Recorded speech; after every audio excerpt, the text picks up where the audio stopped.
Hello and welcome to the Australia Today podcast. In today's special episode, we will talk about migrant journeys in Australia. This podcast is brought to you by ANZ Plus, a new home for your money. Search ANZ Plus to find out more. TNCs apply. Consider if right for you.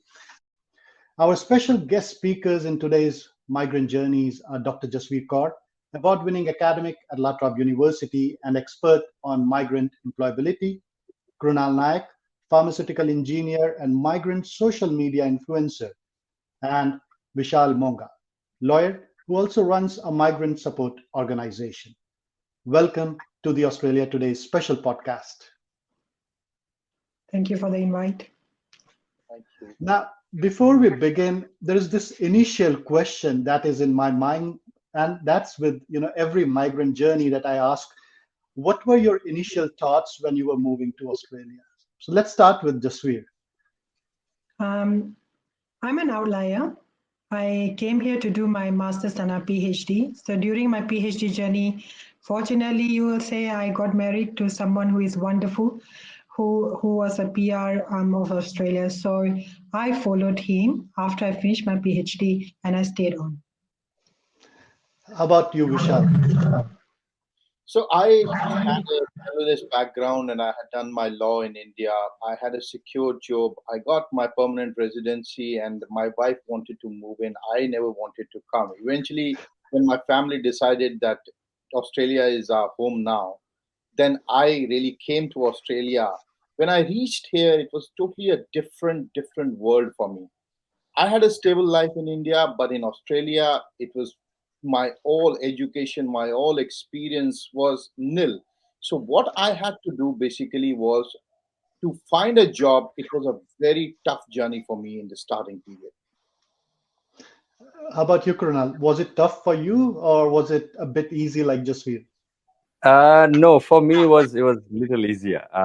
When I arrived in Australia, I had some relatives in Australia, Hmm, so it was a bit cozy journey for me to get into the hmm, industry, finding a job, and yeah, getting into career as well. So yeah. yeah, I had a bit of a smooth transition so far. So your transition was from student to migrant, or Yes, was it direct? yes. Was I it arrived. student to The migrant? journey took little longer for me from Yeah. student to So I think migrant. So yeah. So it's Jasveer and Krunal are like student to migrant, while Vishal is yeah, migrant to student, and then professional. correct. Interesting journeys. But is there something I don't. I think Jasveer would like to answer. Was there something that you would have known about Australia that you think all people should know about Australia before moving here? Yes, if you are thinking of migrating to Australia, you really need to get your homework done because Mm, we had a family friend who was a well settled lawyer back home mm, in Malaysia, and he didn't know that he had to sit the bar exam or take some papers mm, here. So he came in with all his belongings and his parents and his wife and children.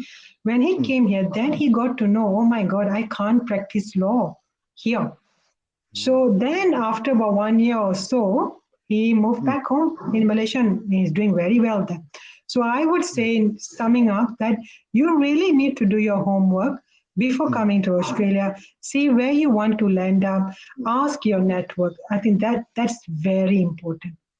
mm. Would you agree with that statement, Vishal? That's an Yes, important indeed, thing. I would really agree with the statement. When I came Mm, to Australia, I had a law degree, I had a career mm, back in mm, India, but when I came here, it was all zero. I had to start from scratch. I mm, thought that the initial time would be that I'll be able to get a job very easily, but that was not the mm, case. I had to get my degree assessed. I had mm, to do the course. I had to work under a mm, barrister, basically mm, to start practice here in Australia. mm, Although it was a tough journey, but eventually what happened is if you have local education, it helps you in a mm, longer run. That is what is helping me out. I mm, When my degree was assessed, I just had to do around 12 or 13 subjects. But now, mm, when I got into the education, I realized that it mm, is best to do the whole degree so that mm, you understand. Although the system is same, but the mm, procedural part is totally different from the third world countries. Now, mm, after completing my education, during my education also, I was working in a law firm. So it was really helpful to understand the transition. Although the initial 6 months were tough, but the later on stage when I got into the field, it was easy. So what Hmm. I tell people who have a career back home, who are coming on permanent residency, do Hmm. your homework, and also for your education to be in your field, you should have local knowledge and local Hmm. education so that you can Hmm. succeed here in Australia. Yeah. Thank you, Vishal. Now, Krunal, my question to you is, we all agree that doing homework is good, but not all migrants come on same visa conditions, right? So Correct. there are temporary residents, and then I'm not talking about students, I'm talking about permanent migrants who come on various visas. How important it is to understand your legal and administrative duties, particularly visa conditions in Australia. I have opinion that yes, of course, everybody should be reading and knowing their visa conditions. But unfortunately, this is not something we Mm, learn as a mm, upbringing, or what you say that I don't have exact mm, word, but we are, when we arrive in Australia, we are naive. We don't know much mm, about the visa conditions mm, and how mm, the rule of law and the rule of mm, land works. So mm, my request to everybody is just to understand this. mm, Visit a lawyer like Mr. Vishal Monga and understand what these lands require. What are the law mm, of the land? If you are overseas, then you have to work a little mm, bit towards your planning. So planning is something that I would go back to that again, that planning is very important. If you don't plan your life, you will waste it, number of years mm, of your life, mm, where you don't mm, know where that time is spent. So mm, planning is, as other guests said, it's very important. You have to do mm, your homework, you have to understand what is it. And when it comes to the visa condition, yes, mm, I see a lot of friends, like who at the end they realize, okay, their visa is finished, or they breached the visa condition, and now they are mm. in trouble. And then they wake up. So the wake up Uh, call you get, then you start following that. But yes, how not to get the wake up call? That's your own mm, job. So that's very yeah. important to understand the conditions. Now, I remember in 2006 when I was moving to Australia, I had the whole, backpack full of just papers. There you Uh, go. so, and I didn't know at Singapore airport. So Singapore was our transition.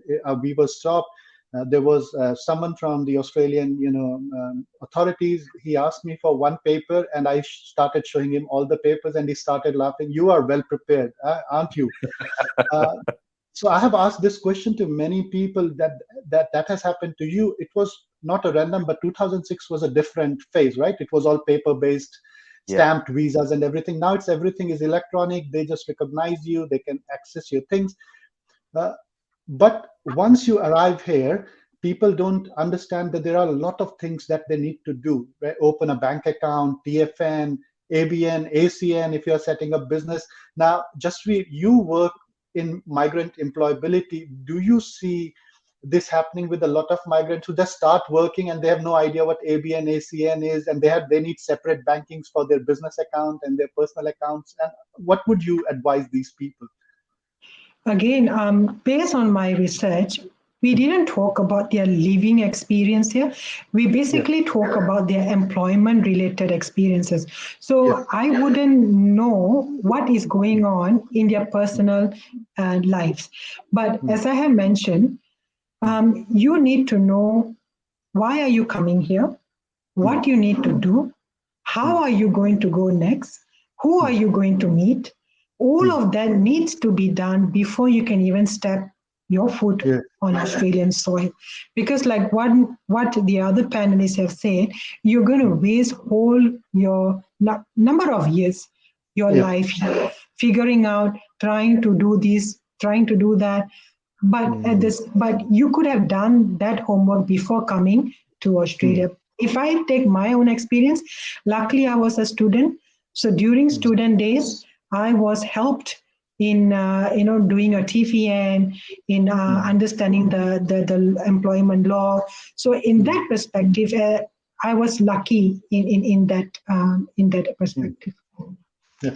Now, I'm sure Vishal would have heard this most of the time. I was not aware I had to convert my license to this. or driving license. This is a very common, excuse that most of the migrants make after they have been fined by, say, Victoria or New South Wales police authorities breaching some of the visa conditions, as Krunal mentioned. Do you think this would be a genuine excuse, or rather just start learning about the country that you are here?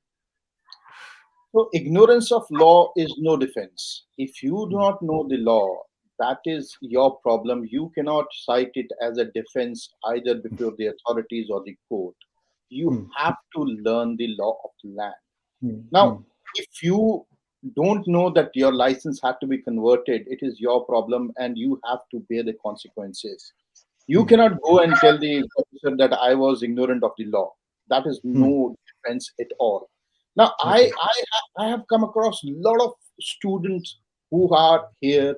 When they come, they want to start business rather than going into jobs, because they've heard that Uber is a very good business or buying a shop is a very good business. I have come across commercial disputes in which the vulnerability of these students were taken for right. Now, people who are experienced, you can read the law from Google, but what is the correct interpretation comes from the experience. What happens is, reading from the internet and the execution are totally two different aspects of life. What I have seen is that the students, although they have researched very good, but there are certain repercussions that need to be taken into place. I have come across a student who bought a fish and chip shop, and later on, when he didn't really involve a commercial convincer into it, there was a loss, and he lost $80,000. That's a big amount. Now, he told me that I never knew about it. I said it's a big decision. You were ignorant.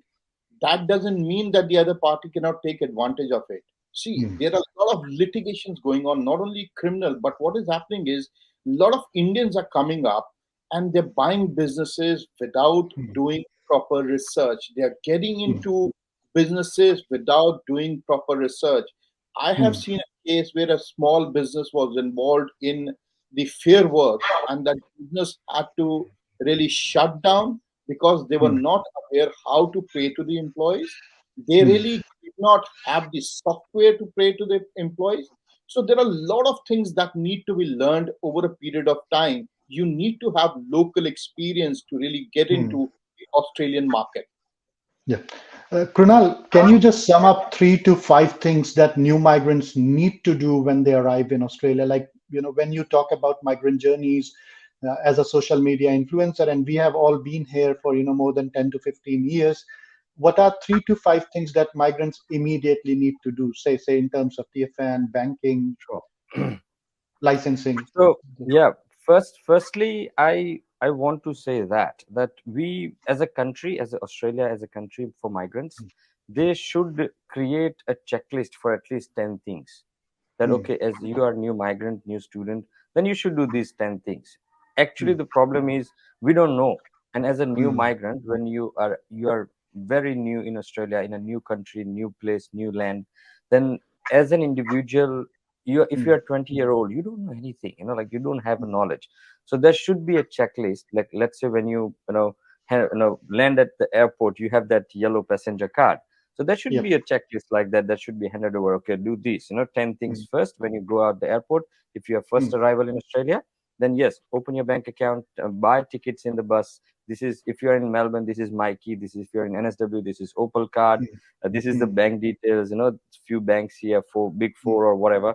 So these banks, you can open your bank account. If you are a tourist, you cannot open a bank account. If you're a student, you can open a free bank account. Those details should be handed over by someone to the new people. That is my opinion. And see, the 5 things as you're asking me to list, these are the 5 things. First thing is how to find an accommodation.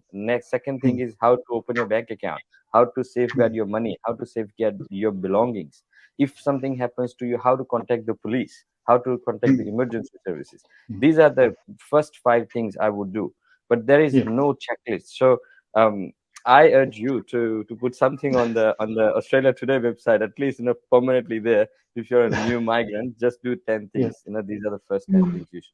Now, you mentioned housing, and I reckon Jasveer would have some answers to it because she has been interacting with international students, migrants, and our own experience as international students and new migrants. Housing, finding accommodation can be overwhelming, and post-COVID, we are all hearing horror stories about housing where in one house you have like six new migrants or international students, or even more than six, and the hot bedding is going on right now where people sleep for morning and then the other person comes and sleeps on the same bed. So my experience has been finding housing is not that difficult once you have your paperwork in order. That's one of the things I have noticed, that when people try to cut corners, pay cash, and don't go through the proper channels, then the problem starts. So let's talk about housing. I'll come to each one of you. I want to ask you about the options available to new migrants, and we are not talking just about international students as migrants. We are talking about new migrants who are coming with family. What do they need to do to find housing? And I want you to delve into your personal experiences, not as research. So just over to you. Okay, we started off our life here in a rented home. It was very difficult. As what you say, we need to get our paperwork done. Once that is done, it was easy to get a rental home. But according to my dear husband, he always wanted not a house, a home. So it took us 2 years after arriving here to get our home here that you can see. Again, it was a nightmare of going every week to see new houses. He, I was, how to say, I settled in whatever houses I saw. But he, being a man, he said, no, there's a tree here. It's going to be very difficult for me to clean or whatever. So it took us 2 years to really get this house. And I became today I went to Gurdwara when I was coming. It was a Saturday that day itself, so I was wearing my Punjabi suit. So I came to see this house, and then the lady was like so amazed with my culture, with my Punjabi suit, and started asking me what is this and all that. And it being a number four, I'm come from Malaysia, so I know how Chinese think. Chinese think four is dead or you're going to die. So that's why there were not many people to come and see this house, and we got it within a week, and we signed, and then we took our bags and came in. But yes, and my husband being a lawyer, so he knows the paperwork and all that. I wouldn't know. But if I travel back, when I was a student, I came here to stay with my relative for 1 week. And then I went to the university. I asked for any accommodation on campus. I didn't know it was very expensive. So I said, look, I'm on a scholarship. I'm very tight. I cannot spend $1,000 on my accommodation. Then someone told me that, why don't you go on Facebook, another student. So I went on Facebook then, and I started finding this. At that time, we didn't have GPS in 2007, 2008. So I was You with had my the paper. Melway. Yeah, and I was with my paper walking here, and I wanted the accommodation next to my uni so that I can go. I don't have to take a bus. Yeah. So, and several landlords show you different things that you see on Facebook, and it was a nightmare. I would say I was alone. I didn't know anyone to bring with me, even though I was staying with my relatives. But you don't want to burden them. It's good enough that they housed me for 1 week. I'm very, very appreciative of. But then after that, you're on your own. So you need to then find out on social media or friends or university accommodation to get your initial accommodation. And then after that, you fly, I guess. Yeah. Now I'll come to Krunal and then I'll come to Vishal. So Krunal, the question for you is, there are many housing options, and I remember, this is not related to housing. This is related to the IELTS exam here in Australia. I was in Australia, and then I had to give this exam for something. And the question, the interviewer asked me, so where do you live? I said, I named the suburb. And she said, no, I meant, are you renting, or do you have bought a home, or are you living in an apartment unit? house shared accommodation, because there were so many options. She wanted to Mm. have a conversation about that, to check my English. But the question I told her that the question you have asked is wrong, because where do I live is typically the suburb or the area. You should have asked me, explain to me the unit apartment thing. And this is something that most new migrants do not understand when they are renting. Uh, if you say unit, apartment, Yes. house, shared accommodation, home, all these things are difficult. How would we navigate through this, and how do we understand the pros and cons? Say, for example, renting on your own or shared housing. Correct. Yeah. See, my personal opinion is, I think in current situation in Australia, renting Mm, is the best option. So mm, I will go one by one. So renting is when you rent a house. So house yeah, is independent house which has mm, a fence and all that. Just for the audience, the renting mm, studios. Studio is a one bedroom flat. We use that term in India, flat, but now here in Australia they call it unit. But when it's a mm, one bedroom unit, which is one room and a mm, attached bathroom, that's called studio. mm, And apartment is a one bedroom or two bedrooms flat. So mm, this sort of accommodation where people live together in a dormitory is one of the another option as well, where there is a mm, big house has individual rooms, and an individual rooms is rented to different people, and that's mostly commonly mm, addressed as a shared house. So shared mm, house, I think when you initially arrived as a student, I think shared houses are the best options because you have your privacy, your own room, and you mm, have amenities to share with other people. So that is a mm, very pocket friendly option to get settled in, get started in Australia. But when mm, eventually when you go, then if you don't want to, like, if you want, say, safety is the main concern. mm, In Australia we don't have many issues regarding safety, but still, mm, recent, if you see the news, then yes, mm, we have seen some housebreaking things that's happening. So, but yes. yes, if somebody looking for a secure pathway, then they Mm, can go for units and apartments, which are very secure apartments and locks and mm, everything there. So mm, apartment are the good option. Plus, those students who are living in the mm, studying in the city, for them, hiring a city apartment close to mm, their university is the best option. While when after when you finish your student life, mm, then you move mm, to the housing, which is buying houses, as mm, Mr. Swiss says that, okay, when you're buying house, it's again renting or buying. It's inspection. You have to go for the inspection every Saturday, and you have to mm, inspect the property physically. That's a rule in mm, Australia. Without before renting or buying, you have to inspect the property. And when you go to mm, inspect the property, yes, there are other 20, 30 people like you who are also looking for the property, and everybody has to apply for it. And now the things and the system is getting streamlined. But before, yes, as mm, Sri said, Mr. Sri said that before, it was like every house you apply, you have to filling up the form, an application form, and writing the mm, same detail again and again and again, and it was mm, so devastating. I've been through it, and it was the darkest phase. And mm, when I tried to rent my first house, as a student, mm, mm, yeah, it was so difficult, so difficult. mm, Being a student, asking for history, the rental mm, history, which I never had. mm, I was mm, was finished my graduation, came here in Australia. How do I get the rental history? That's the first question mm, for me. And then they ask for, like, okay, deposits and advance and all that. So those mm, are all figures also. Like, if I as a naive person, when I was thinking that my rent will be 300 at that point, so 300 mm, rent for a house, which was amazing. So I was okay. Yes, I have 500 bucks in my account. I'm ready. mhm, And they said, no, no, no, you have to pay 1 month bond. So mm. what's that? So these are the things that surprise us. And being a Yep. migrant, that something new things comes in, which is Yeah. out of complete calculation. When you're buying a business, Mr. Monga will agree with me that when you're buying a Mm, business, then you have to, okay, rent. Okay, that's good. mm, Rental, we are happy to afford, and we have funds to pay the mm, rent. But when you go for mm, the business purchase, then you have to put the deposit in. So when I was buying my first business, I never thought of mm, it. Like, I have to put the deposit for 2 months rent.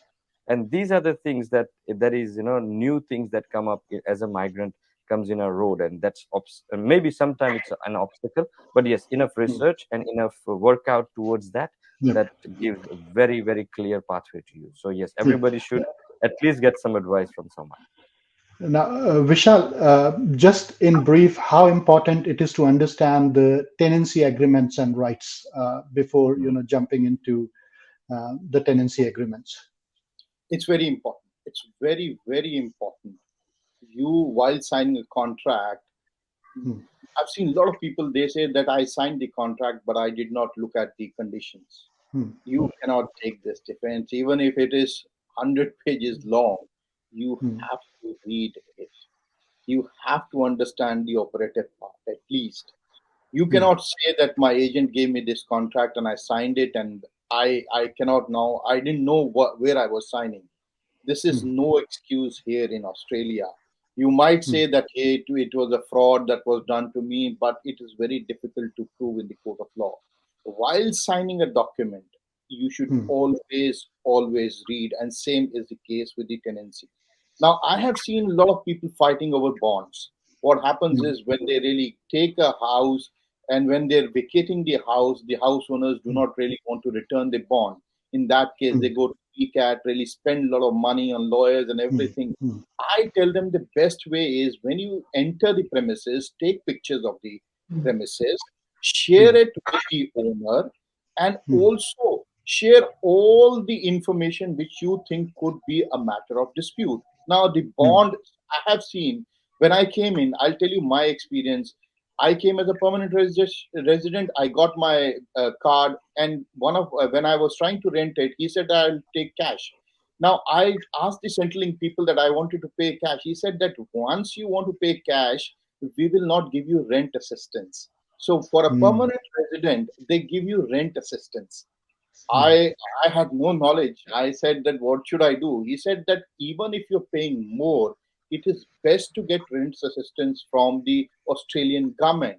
So they help with the rent assistance, and which I paid, which was directly paid to the landowner. So I would say that go by the book. Shortcuts, again and again, I've been talking to a lot of students, a lot of people. Shortcuts are always should be avoided here in Australia. If you talk to Centrelink, the government here is very, very, very helpful.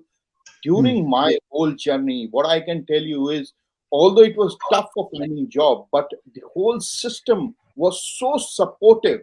I can't tell you. It was my mistake on the first day when we had gone for a license conversion. My wife's name was misprinted, and we had got an appointment after 1 month. I was really afraid that they'll really put us for one more month. The lady was so helpful; she helped us.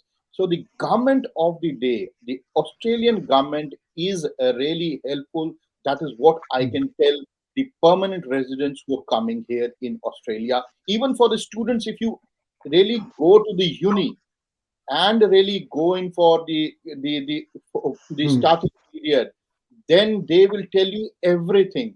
You have to attend rather than going by the knowledge of your friends. Listen to the university.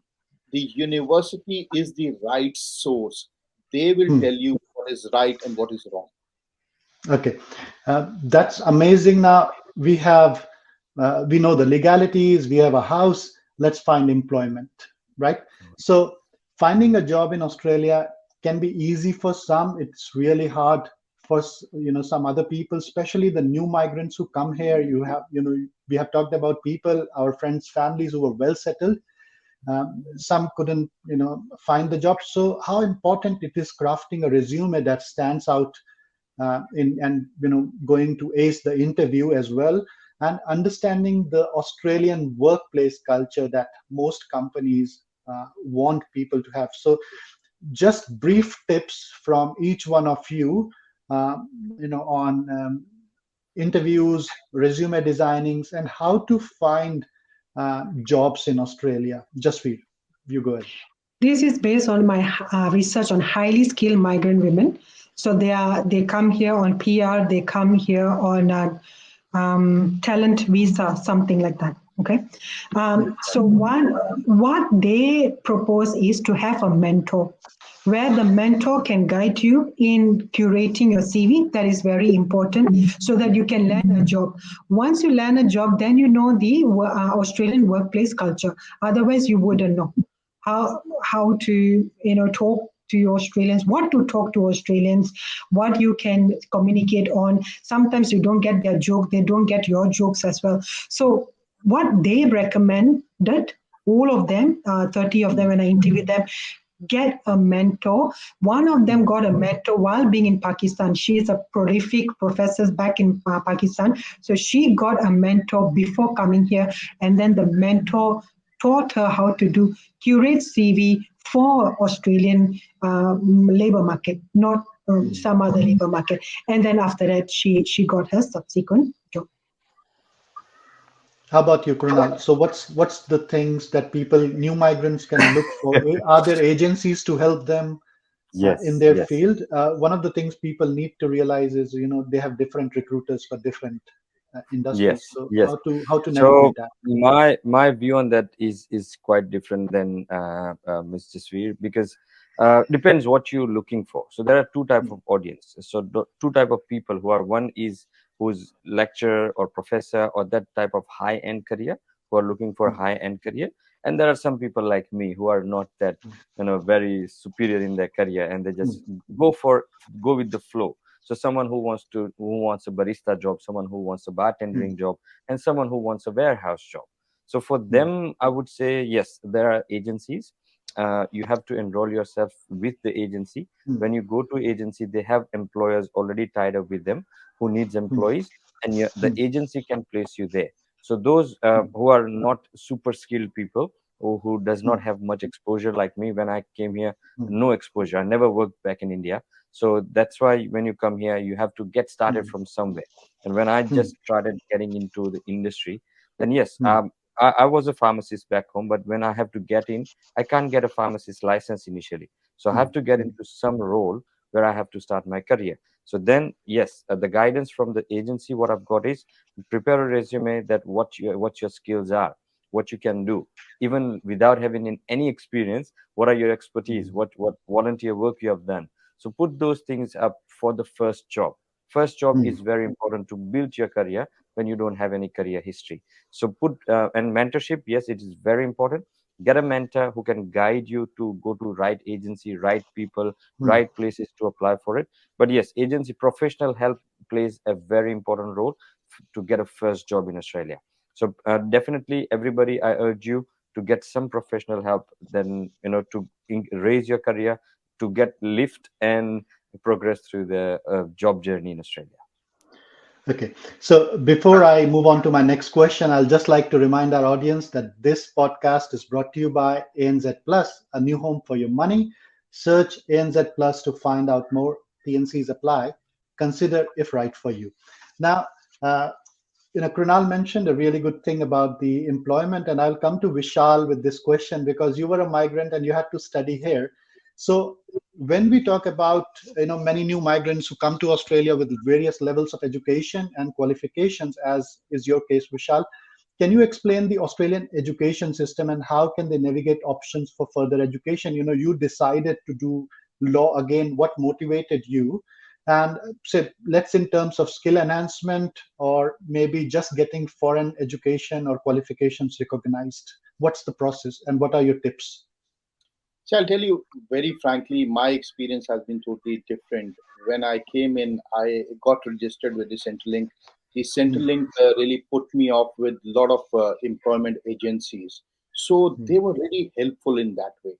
They mm, helped me to put my resume. They helped me to find jobs because mm, I was on the family assistance from Centrelink. So they really wanted me to get a job.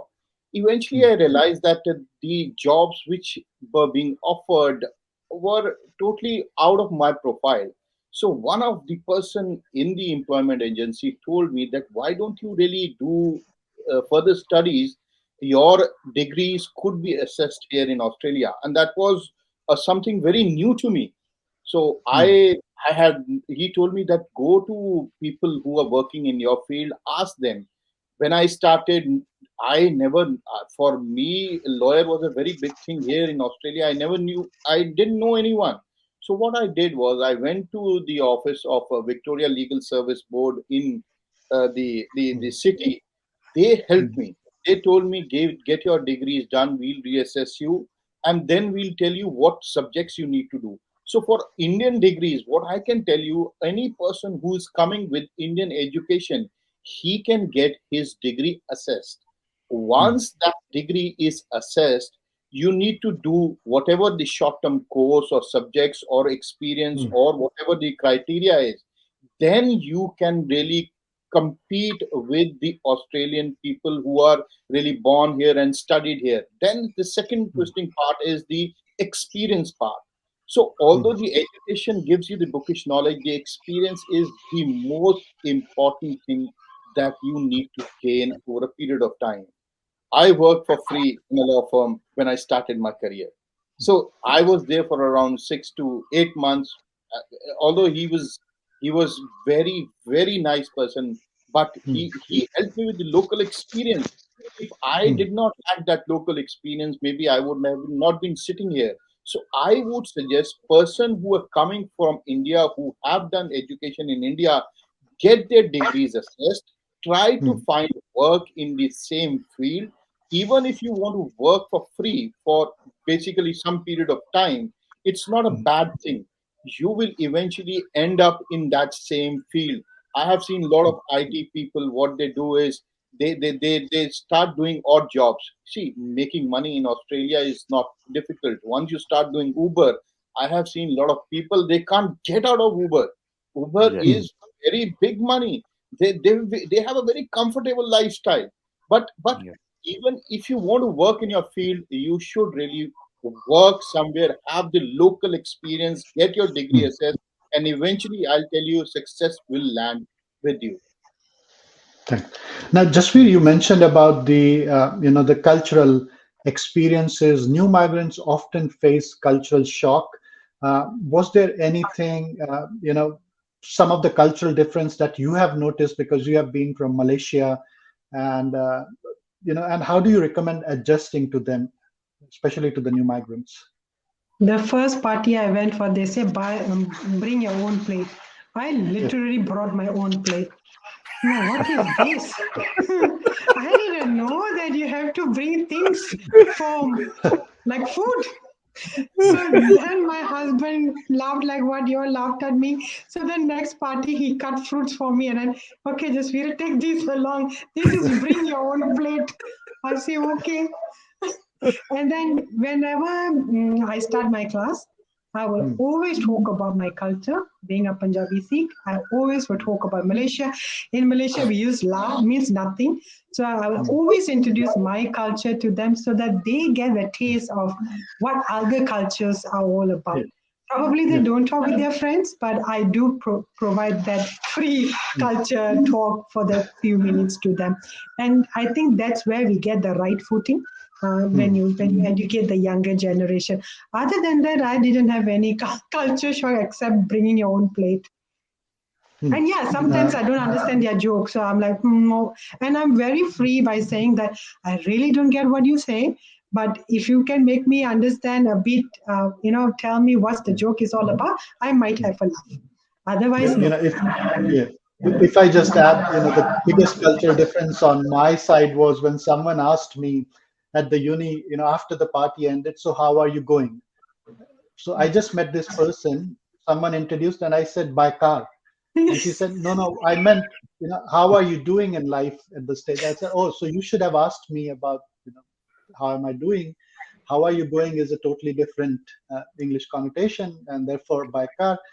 Krunal, any tips on adjusting to cultural differences? Just one or two tips straight away. I just would give quick tips that understand what is Hmm. footy, what are the players, what are the teams, and what are Hmm. the rules of footy. That's the first thing.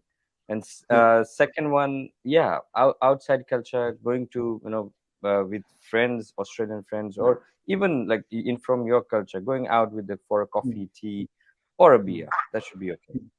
That's a So, quick tip. you mentioned footy, and it brings to my next question, health. So, health is Yes. wealth.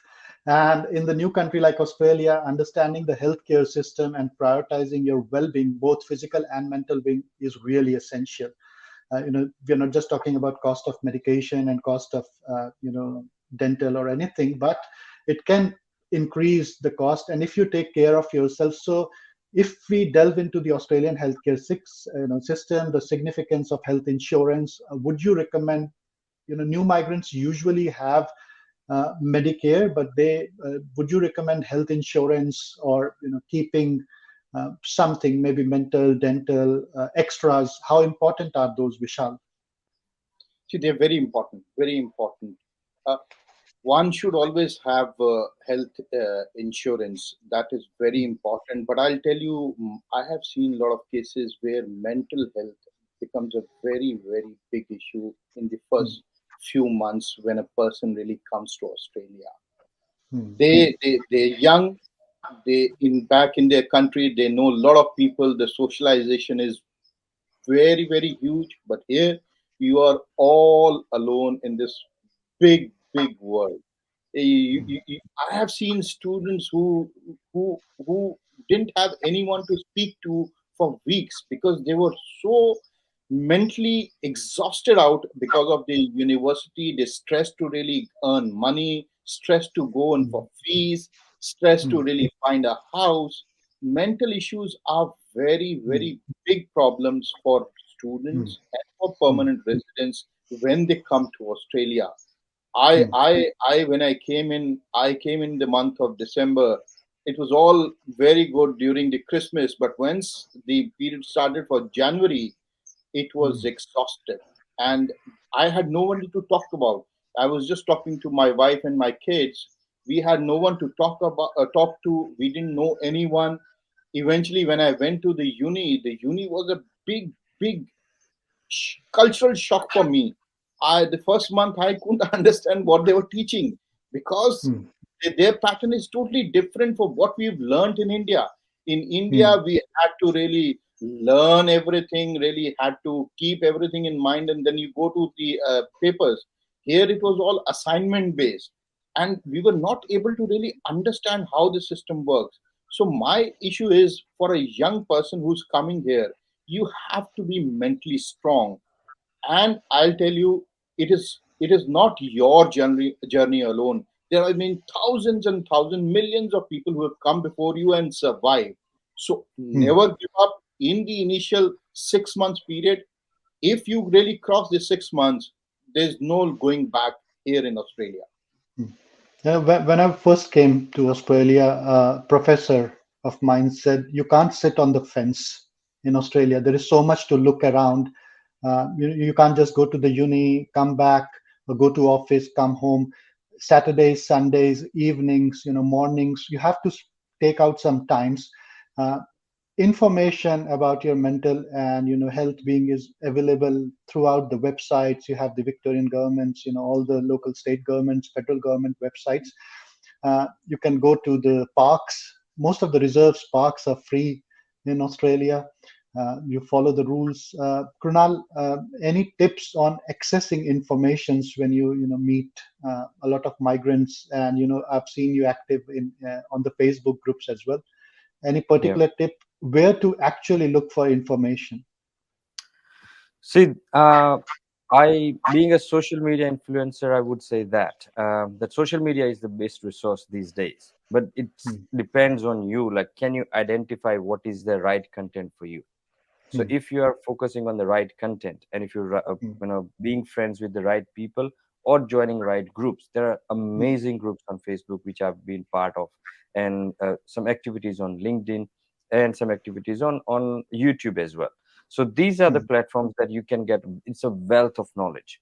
But what Hmm. we are addicted to is the short form content these days. So Hmm. yes, we have to take our brains out of that short form content and Hmm. look for the actual material. So there are a lot of Australian government videos. So where I was talking earlier, that we don't have resources, we have it. It's all on YouTube, but we don't find them properly. So yes, if you go on YouTube, if you go on Facebook, or if you go on LinkedIn, you will have Hmm. some people, some groups, or some social media tips or information available which can 100% help you. So being, Yeah. I'm a big advocate for social media, and if Hmm. you do it right, if you use it right, Hmm. then it is Hmm. a wealth of information. I never had an MBA degree, but today my business knowledge, my knowledge in whatever the firm I'm working and doing the work, I think I've learned everything from YouTube. There are a lot of Hmm. amazing courses, a lot of amazing training there, Stanford courses, and even paid courses as well. So you can do them, you can study them, and just find the right material for you. So there is a lot of garbage, you have and from social media, it is like you are finding a needle out of this, whole garbage. But yes, you have to do it. There is a search engines. You can find a good material, right material, go to the right websites. Reading is very important. You have to read a lot of information. And if you don't want to read and want to use the AI tools, but yes, AI is, I don't know where it's gonna take us in nearer future. But yes, right now you use Chat GPT, these sort of softwares, and yes, get a lot of information. And yes, but you have to use it right. Basically, yes, knife if you want to chop vegetables, or you want to kill someone, it's up to you. Now, I'll come to Jasveer, because Jasveer, you mentioned a very interesting thing, on your journey in Australia is, connecting with people and building your own network in this new country. It can be, family, friends, professional groups, and also your community groups through religious networks, because you are very active through religious networks, So you have the temples, mosques, gurdwaras, churches, all these things are really, and Kunal mentioned social media. You have the government websites. Government organizes a lot of multicultural events in all the states. You have the at federal level as well. So what are some of the tips, and how should people connect with other people when they are new to this country for their mental and health well-being as well, and building Mm, networks? I would go with LinkedIn, because LinkedIn is a Mm, professional platform where you can connect with people, and then you can ask intelligent question, not question like, I want a job, can you give me one? No. mm, That's why we advocate for students and also for migrants, mm, where you use these channels appropriately to your advantage. So you are. mm, I always said that although you are you're a migrant of Australia, but you are a little ambassador of your own home country. So you need yes, to portray that you are someone who is mm, valuable to the Australian society. You're not coming mm, here to pinch a part of pie, apple pie here, but you are here to contribute to the Australian society, Australian economy. So I would start off with LinkedIn. And after mm, that, you start to grow your network, which are similar, like your co-nationals. Go mm, to Gurdwara, or you go to church or a mm, mosque, because based on my research, early settlers or early migrants, they tend to look into their co-nationals for help, mm, because we have a similar culture, similar mm. network, and they're much more helpful according to what my research has found. Now, Vishal, my question to you is: you see a lot of migrants, owning money either to the government or to fellow countrymen. How important is planning and budgeting when you are a new migrant? And what can you think of some of the tools that they can use in planning and budgeting? That's very important to, I'll tell you, that's very important aspect which a migrant really should look into. Mm, Now, budgeting, when you start really, when you come here, I've seen cases, their basic necessities is the groceries, and they travel through the train, trams, through Mikeys. They don't want to buy a car, and that is how you should. That is how people usually start. But mm, what I would tell you is that never keep the money that owing to the Australian government, because it could bring you trouble. When you fill your mm, visa, there's always a question at the last which says, "Do you owe anything to the Commonwealth?" If you say yes, then they'll really get back to you. So for your visa purposes, never ever, if you owe anything to the government, pay it. mm, There are a lot of options. You can pay it in the installments. You can pay it one go. mm, But the government is helpful. That I would suggest. Now, for the mm, budgeting part, I would always suggest that the students who really come in, rather than, I have seen students who really want to show off. I am from Punjab, so a lot of students who come up from Punjab want to buy a swanky car and want to show it on the Facebook that we've come here and we've now bought this BMW and everything. These kind of things really don't help you in a longer run. You might get a mm, loan to buy a swanky car to really go in for Uber, but mm, you should really think of the consequences.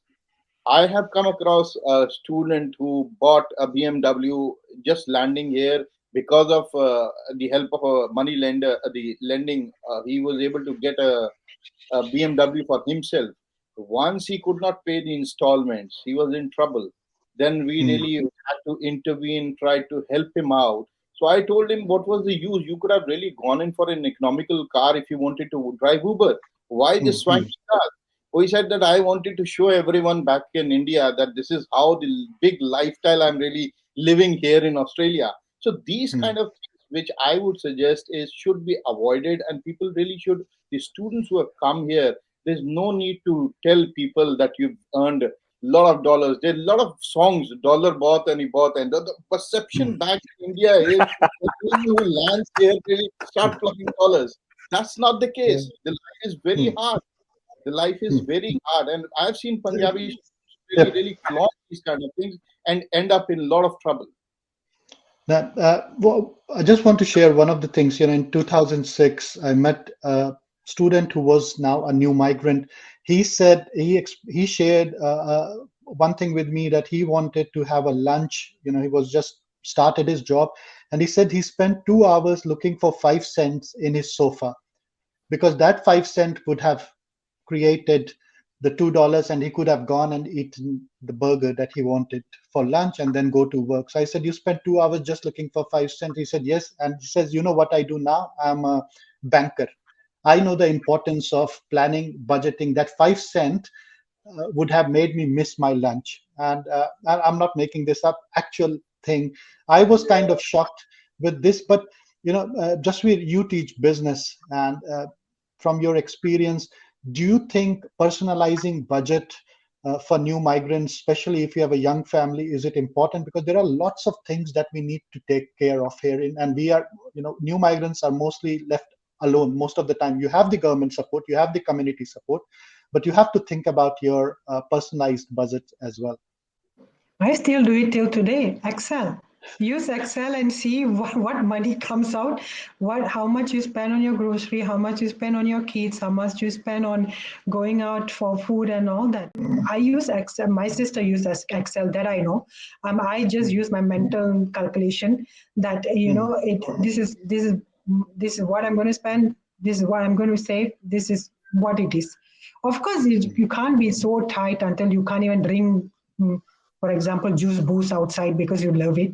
It's sunny yep. today, but you should have some kind of sense that okay, this is the amount of money that I have this month. This is amount Mm, of money is going to go. So you must have that rather than being status conscious or being spending on unrelated things. Um, you have to know your money. mm. That's what I would say. Now, when you know your money, when you're planning, budgeting, there is one thing that you cannot leave behind. That's entertainment, local tourism, seeing cultural sites. When we are saying, hey, you need to be careful about your budget, doesn't mean you cut down on your entertainment. Entertainment directly leads to mental health and well-being. It's also a community thing. You get in touch with other people. Uh, Krunal, I, are there things you love to enjoy doing in Australia? Oh my God, you you just pressed my pulse. Like I love Australia on that regards. Going out Mm, visiting. I personally lived in 5 states in my entire during my entire stay in Australia. So I enjoy a lot of traveling. I'm a traveler. I consider myself a traveler. Right now I'm stuck with other things, but before that, when I was free and I could travel, I never missed an opportunity to travel anywhere. I'll travel Queensland, Northern Territory, Western Australia, South Australia, everywhere. Basically, I've been everywhere in Australia. Mostly, there are mm, only Alice Spring is the spot that I'm still waiting to be there. Other mm. than that, I think there is no place which is the famous visitable place I have never been. But I love traveling, and I encourage everybody to travel. Traveling gives you a different prospect. In Australia, it's different because where you go, it's everywhere it's same. Everywhere you find the same things, Mm, same beach. But beaches are different. But yes, other mm, amenities are quite same. So you don't feel the experience as well. If you go mm, out everywhere in the world, or even in India. You feel the culture. There is a different in a culture. Australia, you can't find a different culture, but people are different. If you go to Queensland, there are different people. If you go to South Australia, there is different mindset. If you go to Western Australia, there is a different mindset. So each state has different uniqueness, unique food, and unique travel destinations. So everybody, please, please, please, if you are in Australia, don't, yes, budget, you can travel budget. You don't have to spend luxury hotels and all that. You just go, caravan parks and just enjoy it. So because the world outside there is more amazing than the world we see in our phone or computers. So yeah, I highly recommend that. Now, there are a lot of cultural festivals that are coming up, especially, the Diwali one is very near. 2006, first time Australians celebrated Diwali on Yara. That was an amazing experience. And since then, there has been so many Diwali festivals around, Melbourne, especially Victoria. Now, Ballarat, Geelong, they have their own Diwali festivals, with the growing migrant community. Jasveer, are there certain festivals that you miss from home and you think, okay, they are happening here right now and it's cool? Yeah, because I come from Malaysia, we are multi-ethnicity community. So we have Gombalay, Chinese, Indians. So we do celebrate Eid back home because it's a Muslim country. We do celebrate Chinese New Year. We do celebrate Diwali. But here, I missed out on Chinese New Year. I missed out on Eid, whereby we go to each other houses and wish everyone. So that's what I miss a lot. And then the celebration is out mind blowing, where the streets are all lit up, even the shopping malls are whenever we go back home nearing Chinese New Year, you can see all the lanterns, and that's what I miss being in Australia, not home. Yeah. But anyway, this year Diwali will be back home in Malaysia, so that will after umpteen years I'm going to celebrate that with my family. Yes, I'm a bit jealous of you because one of the things people pointed out to me in Australia was you should keep an eye out on the Christmas windows in the city. So I said, okay, it's going to be a big event, and then I realized it was just one shopping mall, one window, and people have lined up to see that window. Window was amazing, no doubt, but again, it was not like the Diwali thing happening, or like you mentioned in Malaysia, and I think Vishal would agree as well, that sometimes the hype is more, but I love the community feel. Even if it's a small event in Australia, a small city council event, the community feel is amazing in Australia, and the way things are organized, the way it's kids friendly, children friendly, the foods and the variety of things are really amazing. Vishal, have you experienced anything like that? Yeah. I'll tell you very frankly. If you are associated with your local temples, I was associated with Hindu temple, and that really showed me that I'm not losing out on something big. There was Diwali festival that was going on. We attended that Diwali festival. My family was really happy, and they see, when you come into a new country, you start looking for people from your same cultural background. What happens is you can find them in places of worship. That is a very important place, basically, where you can really not only go for people. Networking is all about employment, your social well-being, your mental well-being. These are the centers one should really go in and look for, because eventually someone will help you out. I had attended the Diwali festival in the local Hindu mandir, and it was just as good as it was happening in India. So I can tell you is that although we were away from our country, but because of these institutions which have been set up by people, they're very good people. They are helpful, and that is how the community is being helped and served. Now, I'd like to take this opportunity just to sum up everything. So, if you are a new migrant planning to come to Australia or have just arrived in Australia, there are a few things that you need to keep in mind. First, plan ahead, do your homework, budget, learn about the law, because there is no excuse if you don't know the law. Learn the pathways, especially if you are highly skilled migrant, you don't want to lose on any opportunity. Do your homework, meet the right mentors, as Jasveer and Vishal said, talk to university guides, talk to the government, both federal and state level people. They are here to help you. There are so many systems that they have created. Take additional healthcare insurance if you require it. Otherwise, there are government facilities for mental and physical health being.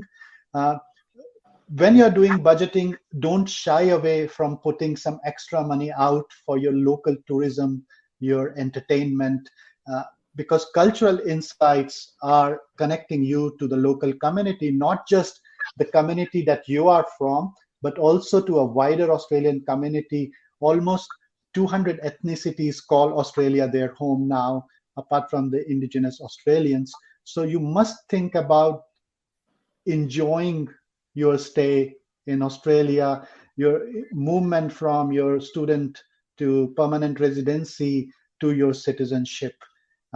Once again, I'd like to thank Jasveer, Vishal, and Krunal for taking your precious time out, sharing your migrant journeys with us. And we would also like to thank the sponsors of today's podcast, ANZ Plus, a new home for your money. Search ANZ Plus to find out more. TNCs apply. Consider if right for you. Thank you, everyone. Namaste. Thank you.